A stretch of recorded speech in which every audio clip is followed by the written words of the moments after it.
Assalamualaikum warahmatullahi wabarakatuh. Kembali lagi di channel Siap UTBK SKD. Pada kesempatan kali ini kita akan bahas lanjutan dari Simak UI 2019 nomor 34. Oke, kita lanjut saja ya. Dalam fenomena efek fotolistrik, berkas foton dengan frekuensi F menyinari suatu plat logam. Berkas elektron berenergi tinggi dengan massa M dan muatan E ya, yang dilepaskan dari permukaan logam dapat bergerak melingkar dengan radius R dalam suatu daerah bermedan magnet B. Jika H adalah konstanta Planck dan semua besaran dan satuan internasional atau sistem internasional, selisih frekuensi foton dengan frekuensi ambang logam adalah, oke, ini termasuk materi fisika modern dan lebih khusus kepada efek fotolistrik. Jadi masuk materi fisika modern ya. Kemudian berhubungan dengan efek fotolistrik ya, efek fotolistrik. Oke. Di efek fotolistrik itu ketika cahaya, misalkan ini kita gambarkan ilustrasinya. Ini logam. Kemudian ada cahaya datang dengan energi HF mengenai permukaan logam. Kemudian di logam ini nanti memiliki energi ambang, biasanya disimbolkan dengan W0 atau sebesar HF0. F0 ini adalah frekuensi ambang logam. Kemudian kalau mau terjadi efek fotolistrik, syaratnya adalah energi yang dibutuhkan atau energi cahaya datang harus lebih besar daripada energi ambang logam. Sehingga nanti elektron akan terpental keluar. Ya, akan terpental keluar dengan membawa energi kinetik.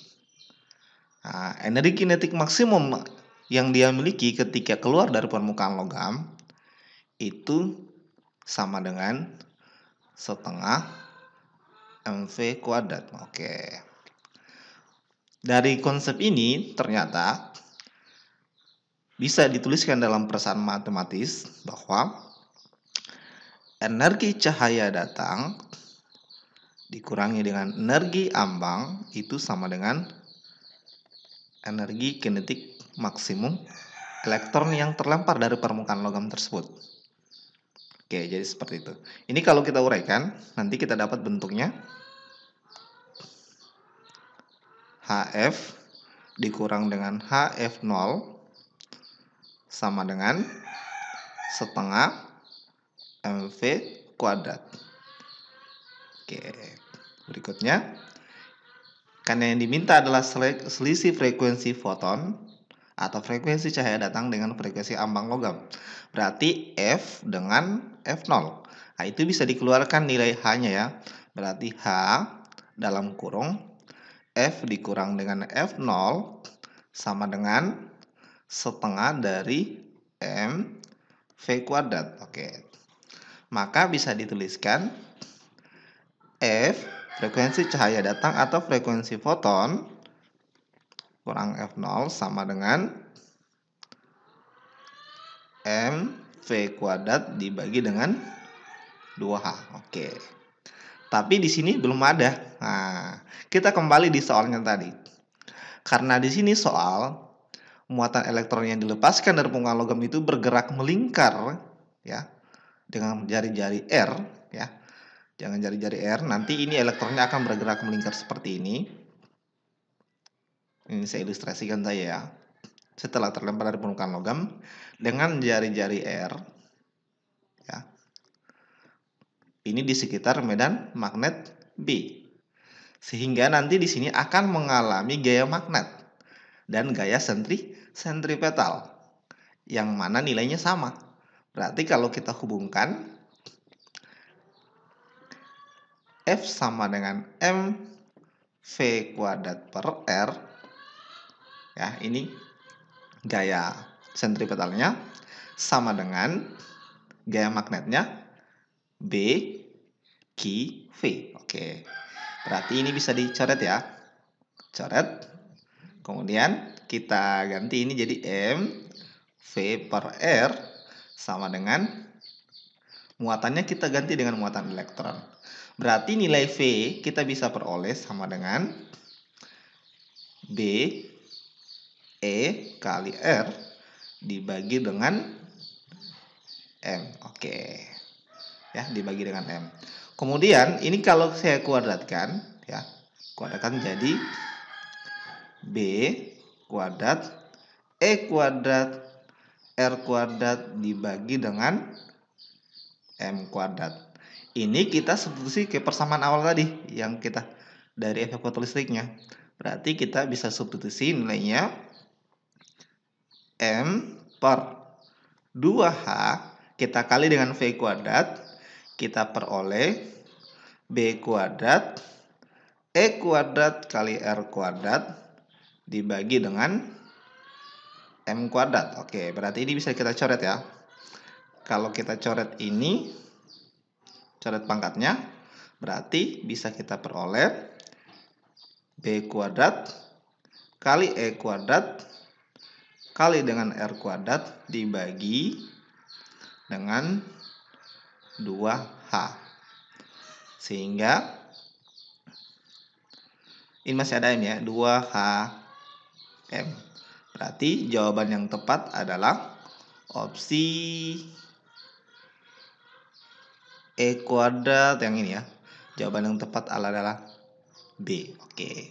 Jadi konsepnya seperti itu ya, sehingga bisa dapat jawabannya F kurang F0-nya seperti ini. Oke. Jadi frekuensi foton itu sama dengan frekuensi cahaya datangnya. Oke. Sekiranya dapat dimengerti. Kalau ada pertanyaan silahkan ditanyakan di kolom komentar. Berikutnya kita akan lanjut di soal nomor 35. Di soal nomor 35 ini diberikan ada 3 buah pegas identik ya. Kemudian dipasang seperti pada gambar di atas dengan massa beban 0,03 kg. Rangkaian pegas akan bertambah panjang 5 cm jika diberi gaya 200 Newton ya, bertambah panjang 5 cm. Kemudian beban ditarik ke bawah sehingga rangkaian pegas bertambah panjang 6 cm, kemudian dilepas. Sehingga setelah dilepas nanti dia akan berosilasi. Oke, yang ditanyakan adalah rangkaian pegas ini bergetar dengan frekuensi berapa? Oke. Jadi di sini akan masuk materi hukum Hooke pada pegas ya. Kemudian akan berkaitan dengan gerak harmonik sederhana ya. Karena di sini ditanyakan frekuensi getarannya. Oke, pada hukum Hooke itu menyatakan bahwa jumlah gaya yang diberikan sama dengan pertambahan panjang ya, pertambahan panjangnya atau bisa dirumuskan K dikali dengan delta X-nya. Oke, sehingga dari sini bisa kita tentukan besar dari K-nya sama dengan F per delta X. Oke. Karena dari soal ini kita harus cari dulu nilai konstanta pegas. Ini dari data di soal dikatakan bahwa akan bertambah 5 cm jika diberi gaya 200 Newton. Berarti di sini 200 dibagi dengan 5 cm itu 0,5 meter. Kalau dihitung hasilnya adalah 4000 Newton per meter. Nah, itu sudah dapat konstanta pegasnya. Kemudian kita kaitkan dengan gerak harmonik sederhana ya. Kita kaitkan dengan gerak harmonik sederhana. Pada gerak harmonik sederhana, jika pegas itu sudah berosilasi, maka frekuensinya itu tetap hanya bergantung pada sama dengan 1/2 pi akar kuadrat dari konstanta pegas dan beban yang tergantung pada pegas tersebut. Jadi dia ini sepanjang waktu selama dia berosilasi nilainya tetap ya. Selama pegasnya tidak diganti. Oke. Ya, selama pegasnya tidak diganti. Berarti tinggal kita masukkan saja nilai yang ada. K-nya sudah ada, massa juga sudah ada. Berarti nanti kita bisa hitung langsung nilainya adalah frekuensinya sama dengan 1/2V kali akar K dibagi dengan massa. Berarti hasilnya 1/2V, 2 kali 3,14 ya. Akar dari 4000 Newton per meter dibagi dengan 0,03. Oke. Ini kalau kita selesaikan, kita akarkan nanti, itu kita akan dapatkan ya, atau ini kita hitung dulu. 1/2 kali 3,14 itu 6,28. Ini kalau dihitung, hasilnya nanti akarnya 133.333,33. Oke. Kemudian nilai ini jika kita bagi dengan ini, kita akan dapatkan frekuensi getar pegas atau frekuensi rangkaian pegas ini ketika dia berosilasi sama dengan 133.333,33 dibagi dengan 6,28 itu sama dengan, oh ya, ini masih dalam akar ya, yang ini masih dalam akar ya. Ini masih dalam akar. Itu kalau kita akarkan sama dengan nilainya adalah 365,14. Ini kita bagi dengan 6,28. Ini hasilnya kurang lebih 58,1 Hz. Oke. Berarti di sini tidak ada jawabannya ya. Ingat ini soal asli ya, maksudnya kita tidak rubah-rubah, ini soal asli bahwa di sini tidak ada jawabannya. Kemungkinan di sini ada kesalahan pengetikan. Harusnya di sini dalam bentuk puluhan, ini 90,0, 75,0, ini 60,0, 45,0 dan 30,0. Karena kalau nilainya seperti itu, berarti nanti ini bisa kita bulatkan mendekati sama dengan 60,0 Hz. Sehingga nanti kita bisa dapat jawabannya adalah C. Tapi kalau seperti yang tertulis di soal, tidak ada jawabannya. Oke, jadi seperti itu caranya. Kemudian mungkin ada yang bertanya, di sini fungsinya 6 cm apa? Oh, nggak ada fungsinya ya. Kecuali mungkin yang akan ditanyakan itu energi potensial ya, harga potensialnya mungkin ada karena ini simpangan ya, simpangan maksimumnya. Sementara frekuensi pegas itu hanya bergantung pada nilai konstanta pegasnya dan massa bebannya. Sama halnya juga dengan periode osilasinya, itu sama dengan 2V akar dari massa bagi dengan K ya. Nilainya mereka tetap sepanjang waktu, periodenya dan frekuensinya. Oke. Saya kira cukup ya. Kalau ada yang ingin ditanyakan, silakan ditanyakan di kolom komentar. Kita lanjut lagi di soal nomor 36. Di sini nomor 36 ada dua buah satelit terletak pada posisi geostasioner dengan ketinggian yang sama. Satelit A memiliki massa 3 kali satelit B. Jika tiba-tiba gravitasi bumi menghilang, kedua satelit akan terlepas dari orbitnya dan bergerak lurus dengan hukum 1 Newton. Satelit yang akan bergerak lebih jauh adalah yang mana? Oke. Jadi di sini sudah dikatakan materinya termasuk materi apa ya? Ini masuk ini ya. Masuk ini, tapi dia gerakannya dalam bentuk ya, geostasioner, berarti dia geraknya melingkar. Jadi kalau kita gambarkan nanti, misal ini ada bumi ya. Kemudian nanti di sini ada lintasan ya, berupa geostasioner. Kemudian di sini ada satelit A. Kemudian di sini juga ada satelit B. Oke. Satelit B. Atau bisa juga di sini satelit B, enggak masalah ya. Yang jelasnya mereka pada posisi geostasioner. Kedudukannya sama ya dari permukaan bumi. Sama-sama sejauh H ya. Ini sama-sama sejauh H. Nah, jadi gitu. Oke. Di sini, ingat ya. Ini masuk materi gerak melingkar ya. Gerak melingkar. Gerak melingkar beraturan.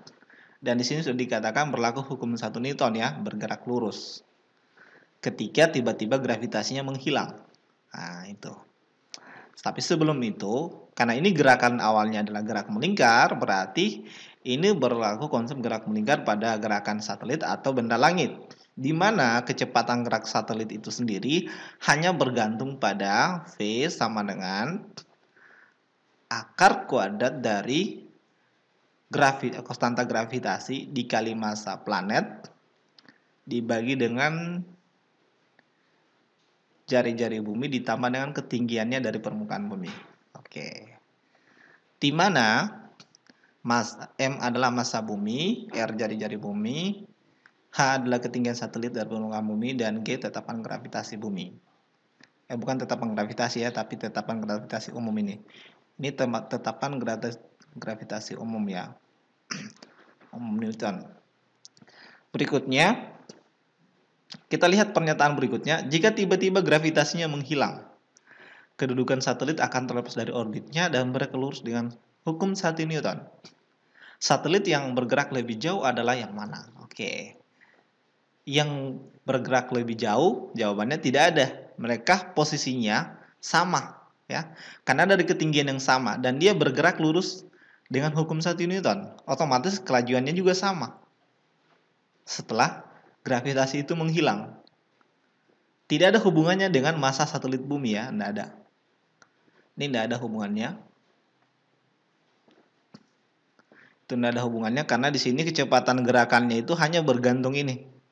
Bergantung sama massa bumi ya, bukan massa satelit itu sendiri ya.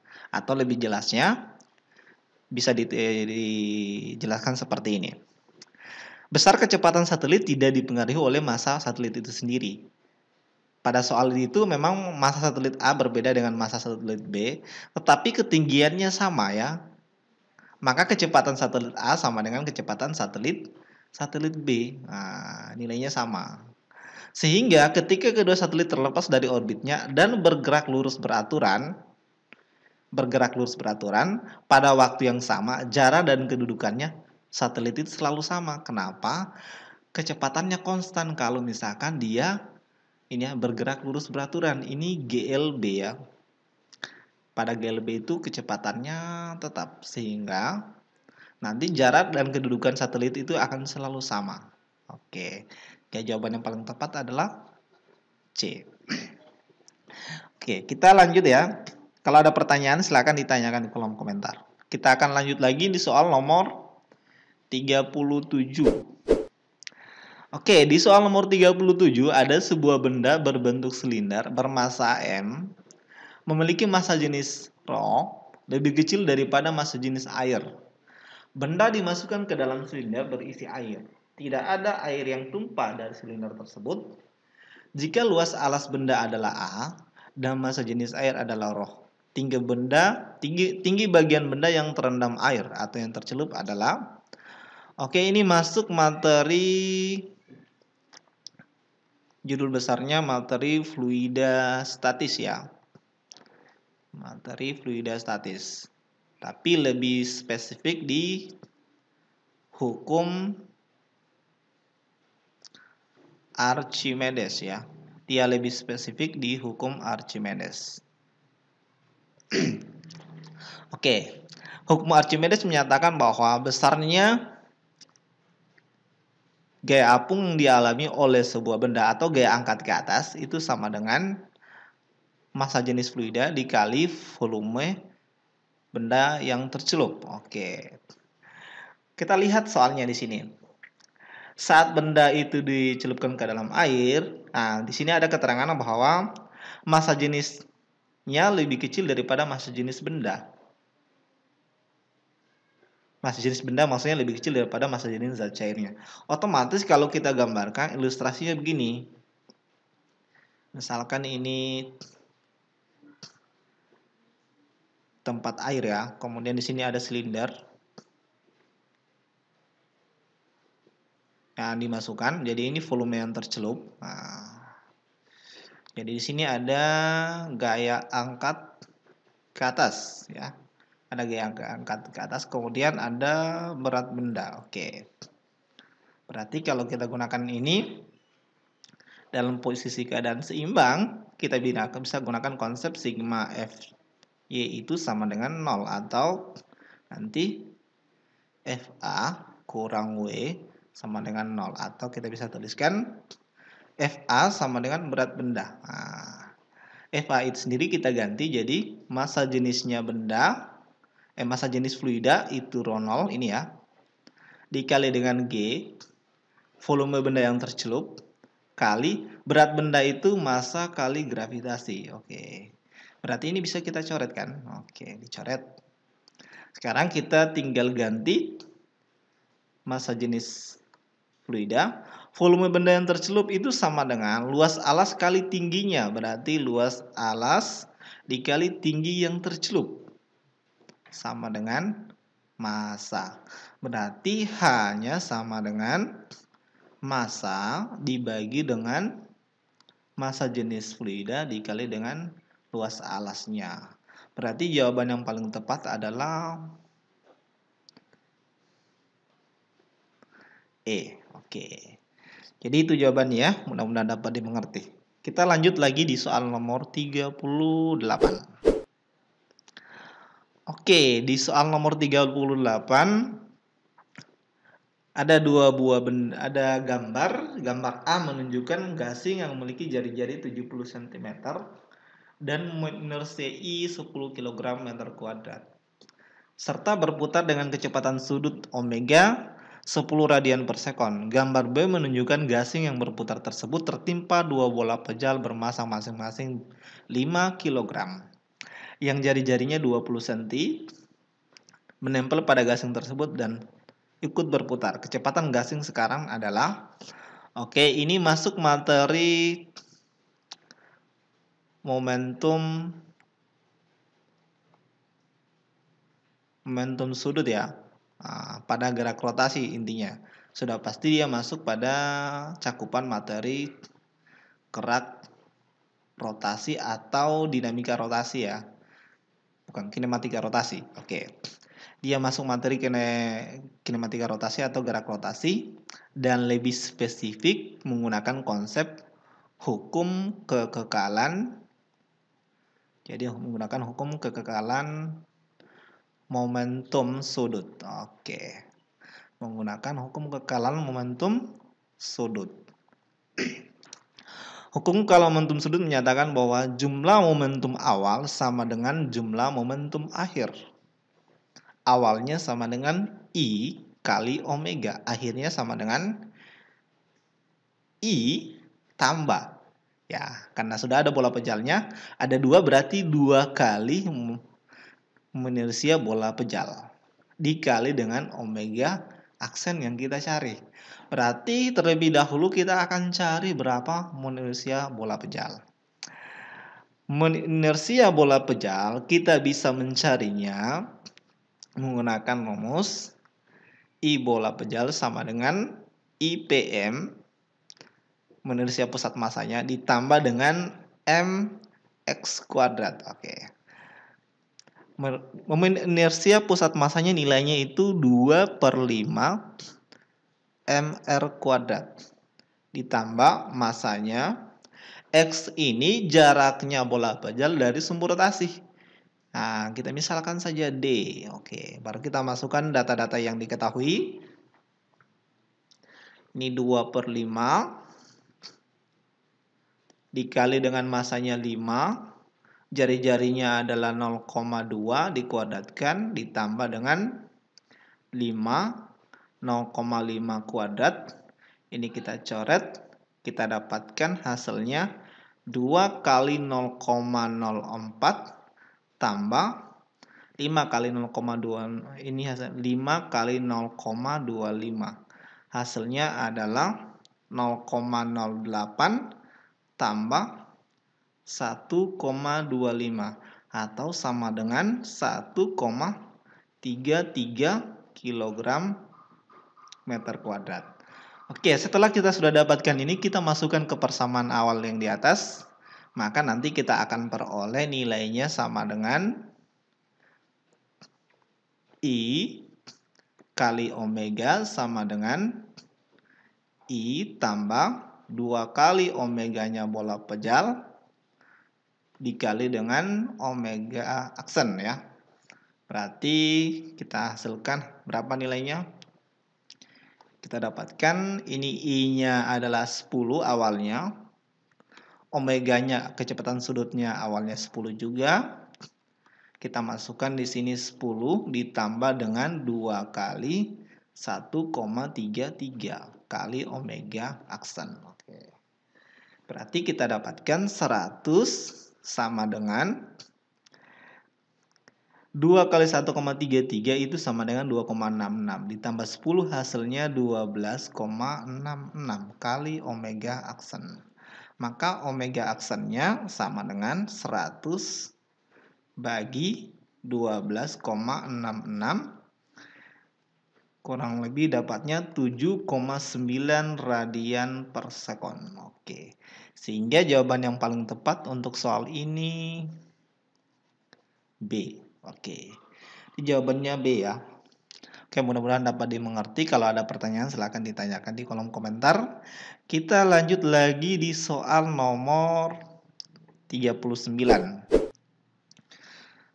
Oke, di soal nomor 39 ada sebuah pemanas air dengan spesifikasi 1000 watt 220 volt digunakan untuk memanaskan air sampai mendidih selama 15 menit. Apabila pemanas ini dipasang pada tegangan listrik 110 volt, waktu yang diperlukan sampai air mendidih adalah, oke, ini masuk materi kalor, erat kaitannya dengan konsep energi listrik ya. Oke, kita pakai konsep awal dulu ya. Jadi ini bisa kita gunakan dua cara ya. Cara pertama, kita bisa gunakan karena di sini untuk memanaskan air sampai mendidih, ini juga sampai mendidih. Dari konsepnya itu energinya sama yang digunakan. Kalor yang digunakan itu sama. Berarti konsepnya nanti energi awalnya sama dengan energi yang kedua. Ini kalau kita uraikan menggunakan energi listrik berarti daya kali T1, daya juga dikali T2. Oke. Setelah itu kita tinggal masukkan nilainya. Tapi kan di sini P2-nya belum ada. Nah, itu kita bisa gunakan konsep dari hambatan ya. Hambatan itu kan sama dengan V kuadrat diper dengan P. Karena ini ada dua keadaan, maka hambatan satu sama dengan hambatan kedua. Pemanasnya sama ya, berarti kita dapatkan hubungan V kuadrat 1 kuadrat per P1 sama dengan V2 kuadrat per P2. Nah, kita gunakan ini, kita akan dapatkan nanti nilai dari P2 ya. Kita akan dapatkan berarti 220 kuadrat diper dengan 1000 pakai persamaan ini ya. Sama dengan 110 kuadrat diper dengan P2. Kemudian ini kita akarkan. Kita akarkan, nanti kita akan peroleh nilainya adalah 220 per dengan 10 akar 10 sama dengan 110 per akar dari P2. Kemudian ini kita bagi dengan ini, di sini sisa 2. Oke. Kita kali silang berarti 2 kali akar P2 sama dengan 10 akar 10. Karena yang diminta adalah nilai P2, berarti ini kita kuadratkan. Ini juga kita kuadratkan, berarti di sini 4 kali P2. Ini sama dengan 100 kali 10. Berarti P2-nya kita peroleh 1000 dibagi dengan 4 atau sama dengan 250 watt. Oke. Setelah dapatkan ini, kita akan masukkan kembali ke sini. Nah, berarti kita akan dapatkan nilai dari T2. Berarti nanti kita masukkan ke persamaan ini. P1-nya 1000, waktunya 15, P2-nya adalah 250 dikali dengan T2. Ini bisa kita coret. Sini sisa 4, berarti 4 dikali 15, berarti sama dengan 60. Itulah nilai dari T2, nilainya 60 menit. Ini cara pertama. Cara kedua, jadi cara kedua kita bisa gunakan, ya. Cara duanya adalah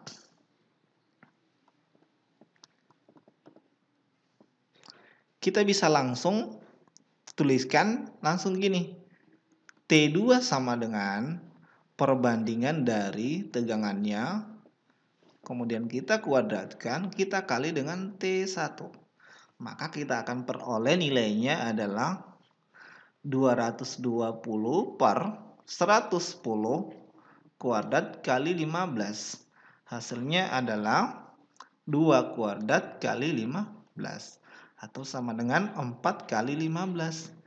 Itu sama dengan 60 menit ya.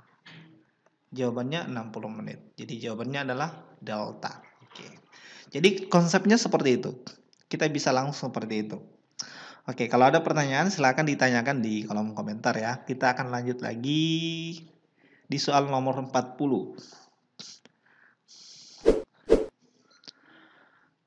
Oke, di nomor 40 di sini ada soal pernyataan sebab akibat. Tidak semua kalor yang masuk ke dalam suatu sistem dipergunakan untuk melakukan kerja. Mesin Carnot merupakan mesin yang dalam satu siklus menggunakan 2 proses adiabatis dan 2 proses isotermis ya. Oke. Jadi pada gas ideal itu ya, pada gas ideal. Jadi ini masuk materi gas ideal.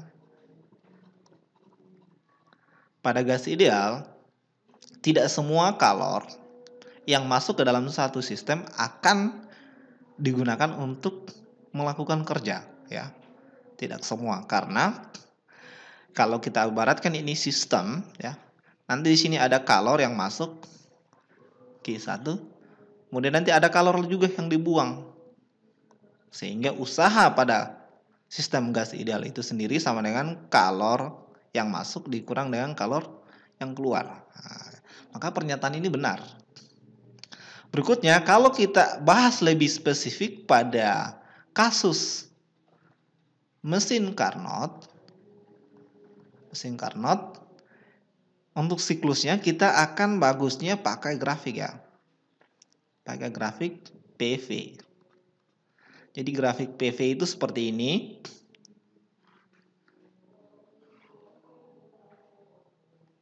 Jadi grafik PV-nya seperti ini. Ini A, B, C, D. Oke, jadi grafiknya seperti ini.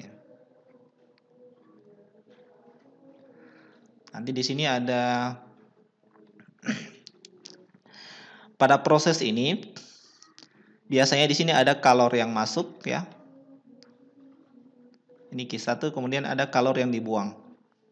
Q2. Oke.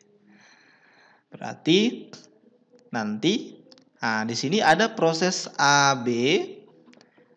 Proses AB itu adalah proses isotermis biasanya ya. Kemudian proses BC itu adalah proses adiabatis. Jadi isotermis itu adalah kondisi di mana suhu gas ideal itu konstan atau tetap ya. Kemudian kalau adiabatis, perbandingan tekanan dikali volume per temperatur nilainya adalah konstan. Atau dengan kata lain bahwa tidak ada kalor yang masuk dan tidak ada juga kalor yang keluar. Tidak ada perpindahan kalor. Itu bisa dituliskan di sini delta Q-nya itu sama dengan 0 ya. Karena tidak ada pertukaran kalor. Kemudian C ke D. Nah, ini juga isotermis. Isotermis yang di sini, ini isotermis yang ini ya. Ingat, isotermis yang AB itu dia pertambahan volume. Kalau yang ini dia isotermisnya adalah pengurangan volume. Karena volumenya turun ya. Oke. Kemudian ada DKA. Ini adiabatis ya. Ini adiabatis ya. Oke. Berarti ini juga benar. Dan saat terjadi siklus Carnot, di situ ada juga kalor yang diserap dan ada juga kalor yang dibuang. Sehingga di sini juga sistemnya adalah ada bekerja usaha di sini. Ya, tidak semua kalor itu yang dimasukkan ke sini akan diubah menjadi usaha. Berarti ini saling berhubungan. Sehingga opsinya adalah A. Pilihan A adalah benar-benar berhubungan. Oke. Mudah-mudahan dapat dimengerti. Kalau ada yang ditanyakan, silakan ditanyakan di kolom komentar. Pada video kali ini cukup sampai di sini saja. Untuk soal berikutnya kita akan bahas di video berikutnya ya. Oke. Jangan lupa untuk dukung selalu channel Siap UTBK SKD agar kami tetap semangat membuat video-video yang bermanfaat untuk adik-adik sekalian. Dan saya akhiri. Assalamualaikum warahmatullahi wabarakatuh.